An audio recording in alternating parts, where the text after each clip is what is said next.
Marina Silva Vaz de Lima is a Brazilian politician. Silva was a colleague of Chico Mendes, who was assassinated for defending the Amazon environment. She was a member of the Workers' Party until 19 August 2009 and served as a senator before becoming environmental minister in 2003. In 1996, Silva won the Goldman Environmental Prize for Southern and Central America. In 2007, the United Nations Environment Programme named her one of the Champions of the Earth and the 2009 Sophie Prize. Running in the 2010 Brazilian elections for the Green Party, she earned 19.33% of the popular votes. In 2010, she, along with Cécile Duflot, Monica Frassoni, Elizabeth May and Renate Künast, were named by Foreign Policy magazine to its list of top global thinkers for taking green mainstream. In 2012 she was one of the 8 people chosen to carry the flag into opening ceremony of the London Olympic Games. In April 2014, Eduardo Campos announced his candidacy for the October presidential election, naming Marina Silva as his vice presidential candidate. After Campos's death in a plane crash on 13 August, she was selected to run as the Socialist Party's candidate for the presidency. In December 2014, Marina Silva was elected by the British newspaper Financial Times as one of its Women of the Year. Early life. Marina Silva was born Maria Osmarina da Silva in the small village of Bruvelo, 70 kilometers outside Rio Branco, Acre. Silva is a descendant of Portuguese and Black African ancestors in both her maternal and paternal lines. She was one of 11 children in a community of rubber tappers on the Bagaço rubber tree plantation in the western state of Acre. Growing up, she survived 5 bouts of malaria in addition to cases of hepatitis and metal poisoning. Orphaned at age 16, young Marina moved to the state capital, Rio Branco, to study and receive treatment for hepatitis. She was taken in by nuns in a convent and received a Catholic education. Thereat she became the first person in her family to learn to read and write. After leaving the convent, she went to work as a housemaid in exchange for lodging. She graduated in history from the Federal University of Acre at 26 and became increasingly politically active. In 1984, Silva helped create Acre's first workers' union. She led demonstrations called Empates with Chico Mendes to warn against deforestation and the outplacement of forest communities from their traditional locations. Silva as a senator. In 1994, Ms. Silva was the first rubber tapper ever elected to the federal Senate. As a native Amazonian and a senator, she built support for environmental protection of the reserves as well as for social justice and sustainable development in the Amazon region. Deforestation decreased by 59% from 2004 to 2007, during which she implemented an integrated government policy. It simultaneously fostered sustainable development, favored territorial zoning, and attached greater value to standing forests. It also incorporated elements from international conventions and documents. All of this demonstrates that when there is integrated planning and effort, it is truly possible to change the picture, Silva said in a statement to the Embassy of Brazil in London.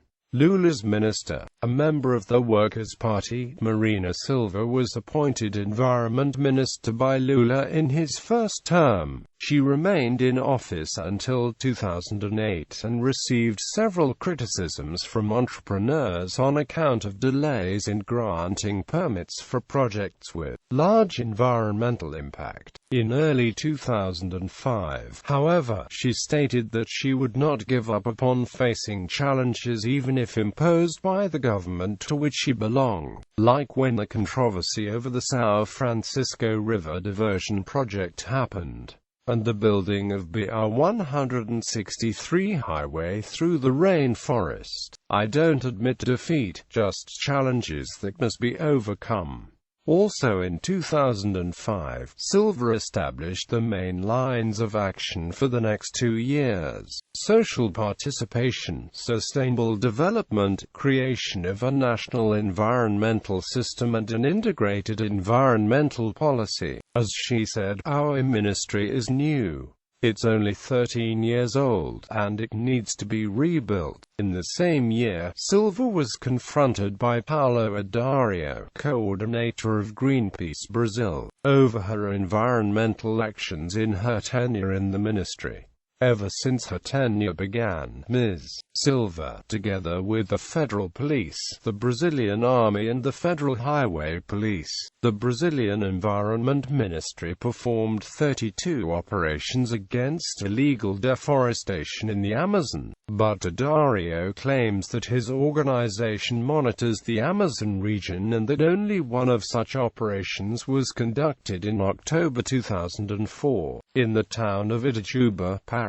According to him, even if the 32 operations had actually been accomplished, this would represent only half of what was anticipated in the National Plan to Combat Deforestation. Resignation. Silva resigned mid-May in 2008. She was replaced by Carlos Minc. Silva cited the growing resistance found by our team in important sectors of the government and society as the reason for her resignation. The last straw for her came when President Lula da Silva designated Roberto Mongabeira, the Minister for Strategic Affairs, to coordinate an Amazon's Sustainable Development Initiative instead of her, who had been reared in the tropical rainforest she sought to preserve. She had become increasingly isolated in Lula da Silva's government due to her views on hydroelectric dams, biofuels, and genetically modified crops. "It's time to start praying," Sergio Leitão, the director of public policy for Greenpeace in Brazil, said after Silva's resignation. Party switch and 2010 presidential bid. On the 19th of August 2009, Silva announced her switch from the Workers' Party to the Green Party, primarily in protest against the environmental policies endorsed by the PT. Confirming the expectations, Marina Silva launched her candidacy to the 2010 election under the Green Party ticket on the 16th of May 2010 in the city of Nova Iguaçu, state of Rio de Janeiro.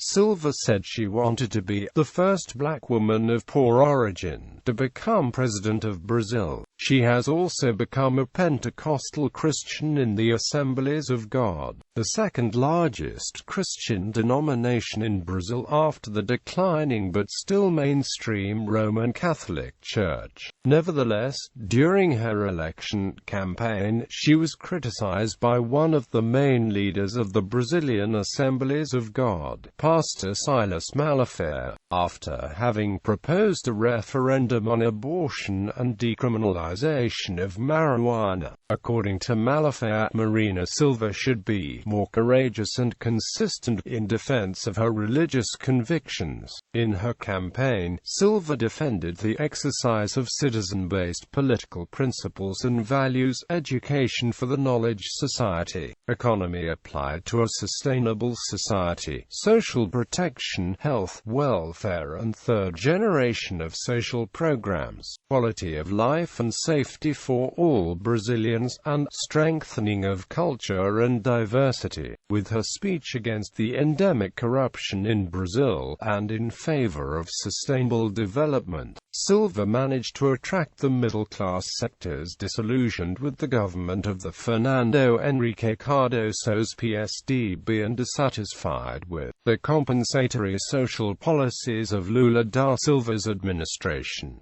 As a result, she came to be seen as an alternative. Marina Silva received a strong support of the high educational level and young population. She run by a small party, so she had about 1/20th of the TV time, comparing with the other two biggest party coalitions. Opinion polls notwithstanding, she received 19.4% of the votes cast. This number far exceeded earlier estimates, but not enough to join the runoff against Dilma Rousseff and José Serra. Silva in London 2012 Olympics. The participation of Marina Silva as one of the 8 invited flag-bearers to carry the Olympic flag at the opening of the London Summer Games 2012 took by surprise the Brazilian government representatives present at the ceremony. Brazilian press stood as headlines. Marina steals Dilma's attention. Commenting on the event, Aldo Rebelo, Brazilian sports minister from the PT, which realized it would likely lose votes to Marina in a presidential contest, said that Silva always had good relations with the European aristocracy, and that it was the responsibility of the royal house to choose who would participate in the event. The Olympic Committee said it was aware of Silva's work as an activist in defense of the rainforest, but denied any political motivations regarding the choice. About her participation in the ceremony, Silva compared it to the feeling she got when passing aged 16, her literacy course. It was the same kind of happiness. Sustainability Network. On the 16th of February 2013, a new party, Rede Sustentabilidade, was officially launched in Brasilia. According to its founders, the name to be used at the polls would be simply Rede. On the 4th of October 2013, the Supreme Electoral Court blocked the party's creation, there being insufficient signatures to register it. The following day, Marina announced her affiliation to the Brazilian Socialist Party. 2014 presidential bid. In April 2014, Eduardo Campos announced his name for the October 2014 presidential election, naming Marina Silva as his candidate for vice president. On Wednesday, the 13th of August 2014, Campos' private jet, with 6 others on board, crashed in bad weather as it was preparing to land in the coastal city of Santos, just south of São Paulo. After his death, Silva became the Brazilian Socialist Party's candidate for president of Brazil. Soon after taking the place of Campos in the bid, Marina polled 20% of the votes, 10% more than Campos was polling. She enjoys strong support among young voters and evangelicals, but because of her pro-environmental stance she is largely distrusted by Brazil's powerful agribusiness sector. As an evangelical Christian, she opposes abortion. On the 30th of August 2014, Silva generated considerable controversy when she renounced the party's support for same-sex marriage, which was supported by Campos and had been included in the party's manifesto, published a day earlier. On Sunday, the 5th of October 2014, Silva received 21% of the vote in the first round of the election, to Rousseff's 41% and Neves's 34%. Although many observers had expected Silva to advance to a second round against Rousseff, Silva ultimately received a much lower share of the vote than most opinion polls had indicated in the lead-up to the election, and did not advance to the 26th of October runoff. Some days after the election she endorsed AECIO Neves in the runoff against Dilma Rousseff.